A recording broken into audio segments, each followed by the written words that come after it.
I've been asking myself this question. Why is it that the ANC will have the audacity to take the Israeli government to the International Court of Justice to speak on the injustice and the genocide happening in Palestine?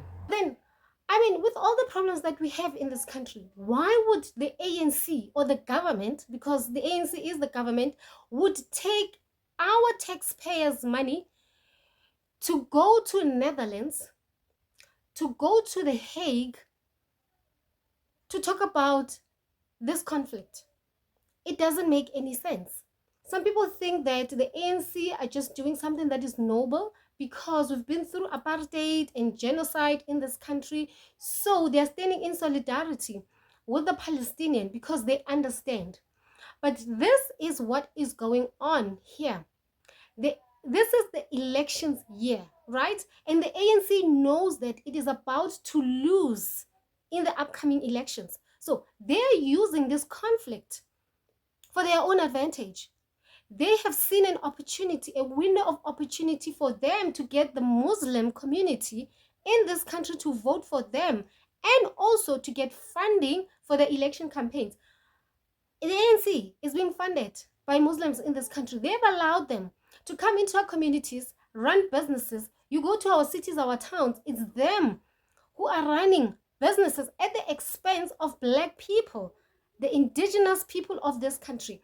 Ever since the ANC became the government, they have never created any jobs. We're seeing genocide on the indigenous people even today. It started in 1652, even before that, when the colonizers came into this country forcefully by using the barrel of the gun to take away the land of the people. Even today, more than 70% of the land is in the hands of white people, and the ANC have never done anything about this injustice. What about Andries Tatane? Isbthe?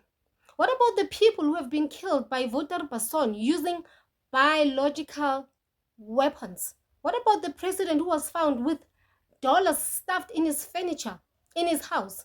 The ANC has never, ever tried to bring justice to the indigenous people of this land.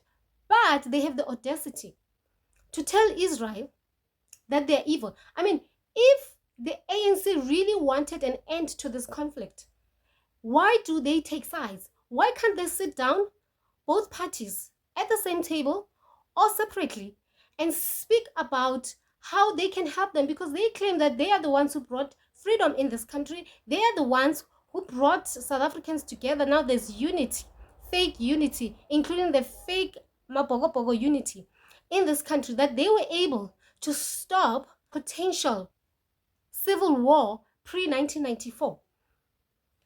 The reason that the ANC did that, took our taxpayers' money to go to Europe, was because they are funded by Muslims and Arabs in this country. And I think they're the ones who said to them, you do this if you want our funding, because they need money to run an election campaign. So Palestinians, don't be excited about what the ANC is doing. They're not doing this out of the goodness of their hearts. They're doing this because they need the funding for their election campaign. They're doing this because they want a Muslim community to vote for them in the upcoming elections. This got nothing to do with us. This got nothing to do with you people. The ANC is famous, is well known for using all kinds of tactics during elections in order to wow the voters. I don't see the reason why the ANC should take sides on this matter. It is delicate, it is sensitive. We know how it's like as South Africans. We stand in solidarity with those who are faced with injustice. But that does not mean that you have to take sides, because by doing so, you are not helping the situation. But they choose to go with the other party. We, the people of South Africa, we need to open our eyes here. We need to see this for what it is, that the ANC doesn't care about us. All they care about is themselves. I mean, recently the president threatened South Africans that if they don't vote for the ANC, they're going to take away social grants and student funding. So what does this tell you about this party? That it does not care about you. All they care about is themselves. They are a narcissistic political party that have demonstrated over and over and over again for the past 30 years that they don't care about nobody, not even the Palestinians, not even the South Africans, indigenous people of this land. It's all about them. Let us open our eyes as we are going for the elections, for those of you who will be voting anyway.